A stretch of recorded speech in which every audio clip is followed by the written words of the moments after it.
the type of conversation I wanted to have. Does anybody have any questions? Yeah. Yeah. Thank you. First of all, congratulations, gentlemen, on your accomplishments in this industry.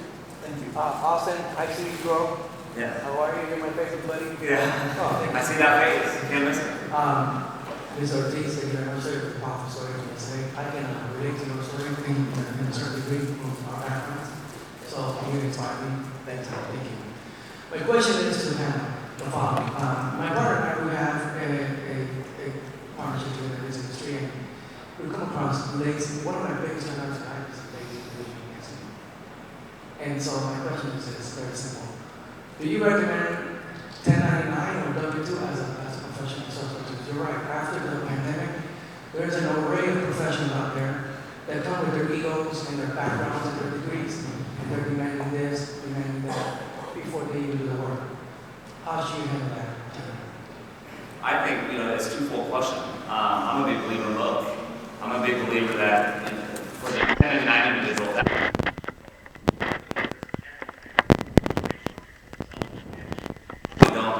they probably have maybe a side job, but they're obviously taking this on because they see the potential residual income, etc. I think those individuals are great, but I think that you also can miss out on great individuals that do want a W-2. My dad's a perfect example. He spent 21 years in the Marine Corps. He did 2 stints in the state of Arizona, his body, whatever, take a risk. And I love him, and by the way, we need him. We need guys like that throughout the United States, right? So 1099s are the ones that I find that actually make it, are the ones that are hungry enough to take that chance. But as a company, you have to be real with them too. This is a risk. You are taking a risk to be commissioned, right? Now on the W-2 side, you set up a model that allows them to have a taste of salary and comfort, if you would. These comfort's important too sometimes, and then give them a taste of commission plus residual, however you want to do it. I think you miss out on a lot of talent if you just focus on just 1099. And flip the script, if you're just focusing on W-2s, I think you and I talked about this yesterday, if you're just focusing on just building W-2 sales channel, you miss out on all the people that are hungry for financial freedom and want to be their own owner. And you just have to ride that fine line. And I think that's where, this industry kind of, it would, by the way, 1099 doing it the right way is pretty important too. Sending a bunch of guys and gals out there with high level knowledge and then take advantage of a small business owner nonchalantly not knowing the difference, that's not good. Educated 1099s, like knowing an ABS fee, everyone who knows what that is if you've been in business, they need to know basics to go out there to feel confident and not caught off guard and have conversations. So you have to build training programs to accomplish that. And if you could do that and you find hunger out of them and leave them away, he said earlier, give hope, paint a picture, storytelling, to these individuals that you're dealing with, 1099 will kill it. By the way, 1099 is not meant for everybody, right? I agree. It just depends on the individual. Why do they want to be 1099? Why do they want to be W-2, right? And I think you got to peel back the layers a little more, like what's making them amazing? What's their motivation? It's like we always say earlier, if you're in sales and you don't want to make money, you're in the wrong business. That's why you're in sales. Go into operations or something where you get a steady paycheck or a salary, might get a bonus or maybe not. But in sales, it's kind of more, you got to dig a little deeper. I think it's a little bit more than just 1099 and W-2. So I agree with one. I think you got to get talent on both sides of the house. And it's more about what is the training that you're putting in there? Do you have the right people on board? Maybe it's a W-2, so they need some sort of benefit structure, but maybe it's a W-2 commission only. And getting creative, and just kind of putting it out there to them to say, all right, if you want to prove this to me, then prove it. We'll give you the resources, we'll give you the content to make the money that you want, but what exactly does that look like to you? What do you want to hit? How do we help you get there, not only just for today, but next year, 5 years from now, and working with them to accomplish that. But at the same time, like we've said before, I just have strong individuals too, and not being afraid to cut them loose and get those people that are motivated to really hit the ground running, regardless if it's 1099 or whatever. I would tell you, and those are excellent answers right there. It comes down to management again, right? W-2, 1099, how are you going to manage it? That's the challenge. We want to be able to put an advertisement online or get a nice recruit. We want to hire them and we're like, go, do it, get it done. Well, how good is your training program? How good are you managing? Now, how many here would like a $5,000 tip? This is what I charge for this next tip. Would anybody be interested in that? All right, so BMO, I like BMO. Sounds like me. That was mine. It's a simple system. I have a plus negative system. Plus minus. And by the way, people I take that are plus, I go to a plus plus. When I got a plus plus, I got an unbelievable employee. And by the way, there's no negative negative. There's just negative. And that person's gone in 30 days. I just didn't recognize they were negative when I brought them in. So I wasn't sure. I thought they were a plus, but they were negative. And within 30 days, you'll know this is gone. But if I get a plus, if I get someone that seems real, has the personality, has the drive, all the characteristics we've been talking about, and then can go and produce, that's a plus plus. And I'm going to tell you, I'm going to hang on to that person as long as I can. Let me say one quick thing about 1099s. If you find an individual, particularly in sales, who said, I have no problem, I'll go 1099. Straight commission, just tell me what to do. Man, that's awesome. And if that guy does what he says, even a little bit in the first 30 days, give him a reward. Give him a bonus. Throw something at him. If he does even bigger next month, he might be winning a trip to Hawaii. Because here's the deal. You've got a plus plus. You do not want to lose that individual. You don't. What would you pay for a guy like that? If you knew before you hired him, what would you pay for him? Right? And so when you get that individual that's a plus, our next goal is to see if he can actually produce. And if he can, man, do whatever it takes to hang on to that individual. Yes, again, just some great values, some great wisdom. I really appreciate the thoughts. Any other questions? We have a question on the app. And by the way, you can ask questions and I'll just know one. Actually, this is a good dovetail to this one. Benefits seem to be a big issue today. What are you finding that employees care most about? At least from my personal experience, I'm seeing employees are caring more about the work-life balance. Benefits, I think, you're always going to have, the traditional benefits and whatnot, but, most people are looking for, at least what I personally see, is the flexibility, something I've had in the workforce where now it's a one-parent working household where they need more flexibility than they ever did before, and companies that are allowing that. But also, what Juan was saying, just now to this, the sales reps is they also want to be rewarded and acknowledged, for their contributions to the company. If you're not rewarding and not acknowledging that with your employees, that goes against a negative culture. It seems like you're more, you just care about yourself as a leader making more money. You don't care about your actual employees. If you're not caring about your people, that's going to be most detrimental to your organization. And as we were growing our company out, and wasn't a reward, it's what we could do is cash flow wise. When we first started, we didn't have health insurance. We couldn't afford it. After year one, we had it because we could afford it. Year two, we added life insurance and Aflac. Couldn't afford it. We couldn't afford it before, but then we could. We started adding more things, and we gave our employees the option to give us recommendations of what they want to focus on. Again, the keyword's listen. And then this past year, we rolled out 401k. You know what I mean? But I think it starts with the interview process too, to understand what they want. If your first question to me is how many PTO days you have, there's the door. You know what I mean?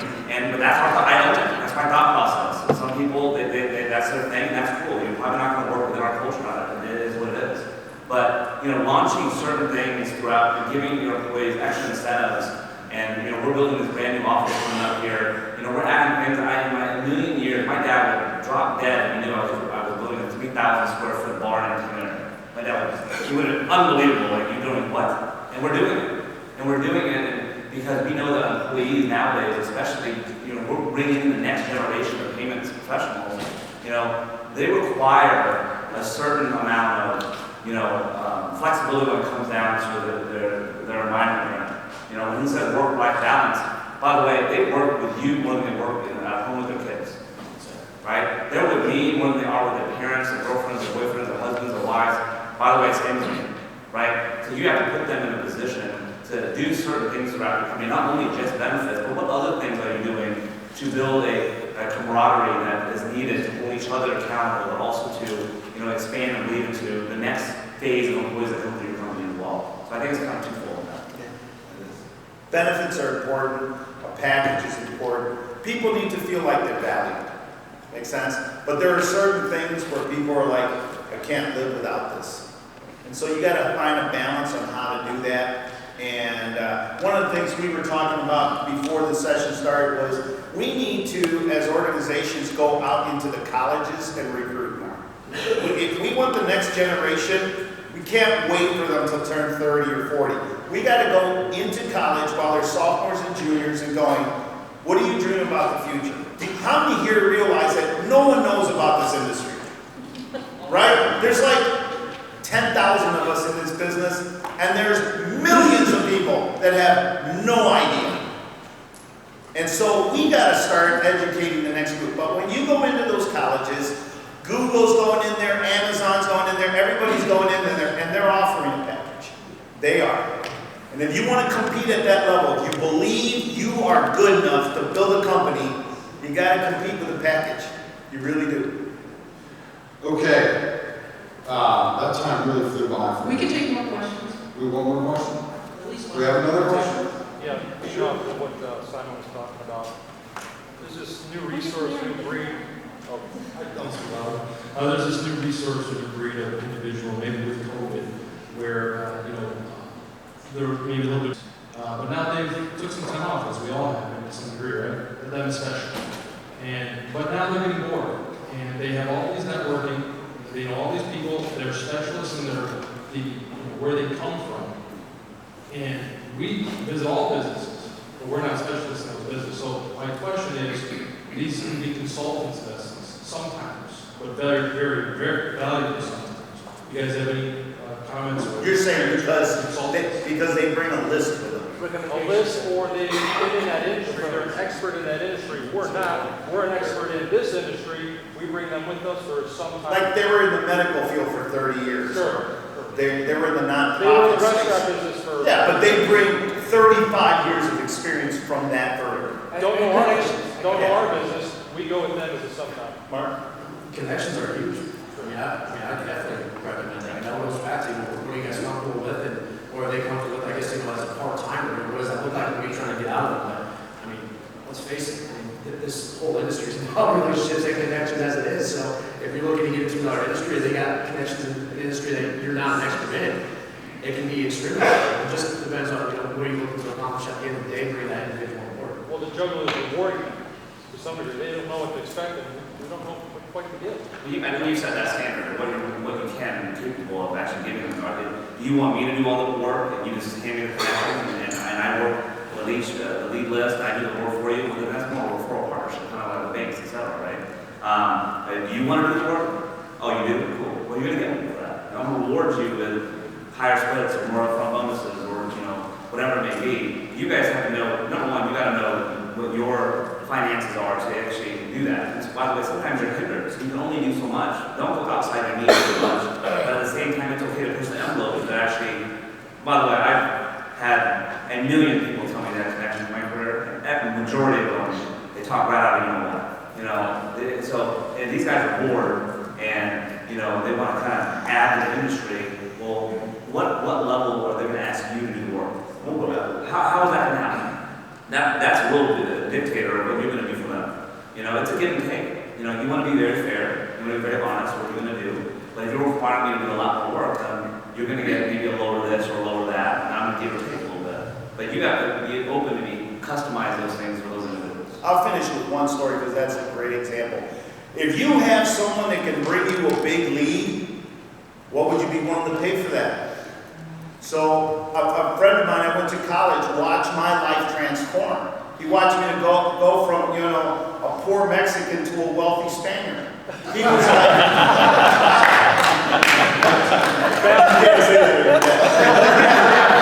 here's the point.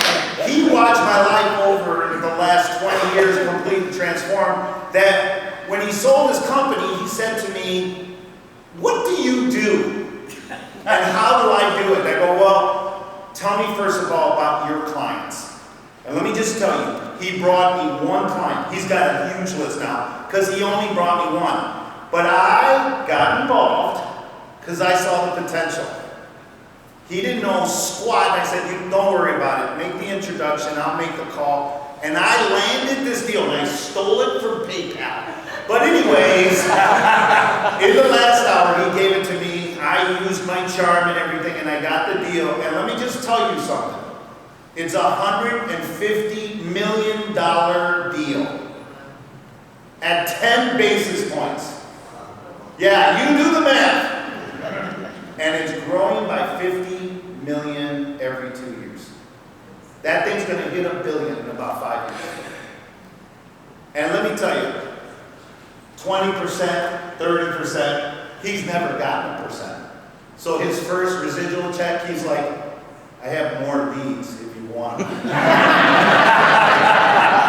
like, "I do." The point is, yes, if you find a guy who's real, who's not talking out of his rear, a real individual who can bring a legitimate, and if you even have to do the work to get that kind of residual, that'll pay a lot of bills, guys. That'll pay a lot. I have no problem paying that guy because he brought me a deal that's priceless. Make sense? Yeah, makes perfect sense. Okay, got one last question of the app. I had the same experience right now, and this guy brought me one account, and it put so much money in his pocket, so much money in my pocket, and he still brought me every other account, but he brought me good, just good in my life, in his life, and I'm still paying him residual 5 years later. Bruce, it's Bruce, right? Yep. You're in Atlanta? Yes. Okay, I'd like the name of that customer. No, Bruce, let's just talk. Let's just have a conversation. Okay, we have one final question. One more question. And I'll have to be quick. So do you find that salary ranges are increasing quickly in the market post-pandemic, at least in non-sales roles? Absolutely. I've never seen it skyrocket in the 14 years I've been recruiting. It's almost scary because you're sending around press release on what people are expecting, right? We see it a lot within operations, especially product. Product and marketing right now is absolutely huge, and we're seeing. I mean, before you get maybe a 12 to 15% increase in salaries, and people are making 30, 40, 50 plus than they currently are today. Whether that's with a new position or again going back to the counter offer. I literally lost a deal probably 2 weeks ago where the guy took a counter offer that was double what he was making before, and that's kind of going back to the budget. Is what are you willing to pay? Being strategic on what positions you would pay more for than others, because the reality is salaries are demand, and it's kind of in the market in a sense where they are making a lot more, and they're getting that money time and time again. And I will tell you this, because I know there's different positions here, but if you're a higher end processor, like a tier 1 processor or a back end processor, and you're looking for talent, like for example, underwriting, just an underwriter. For those who are hiring at the higher levels, what would you pay for a really reliable, quick underwriter? I mean, that person deserves whatever the increase is, to be honest with you, because the right people in the right place could change your world. How many here are actual sales agents and ISOs? Raise your hand. You're out in the street selling. How many of you guys would love underwriters that do it quickly and know what they're talking about? Salespeople can't stand when it takes forever to get these things underwritten. We don't understand what they're doing. But it can't be rocket science. Just stamp it, pay me. And so you will pay a high value, and they deserve it. They deserve it. You'll pay that any day, right? Bill, I know how important this is, right? Very important, very important. I mean, you've built a business for, what, 30-some years now? I've been in the business 32 years, and my ISO turns 19 in September. So, And you've dealt with some back ends. we've dealt with several back ends, and I just did a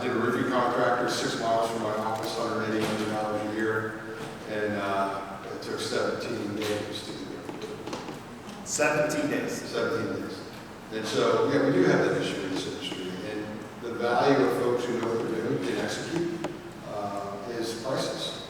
And time is money in those situations. Maybe we should treat them like NFL players. Wouldn't that be great if you were an underwriter and you got a signing bonus? Right, a 3-year contract at $4 million a year. How many underwriters do you think we'd have? One. Okay. All right, hey, we're going to wrap this up. You know, it has been an absolute pleasure to be on the stage with these three gentlemen. You made my job really easy. I know you would. Appreciate the opportunity to moderate. I really hope that you took some nuggets out of here, that the value that's being poured out is really intended for you to take it back home and either reach out to some of these folks if you need some additional clarification or help. But you took an idea, you took a suggestion, and you can plug it in and see some results in your business. I encourage you to stick around for the rest of the day's events and the closing session tonight. We appreciate you coming out to Chicago.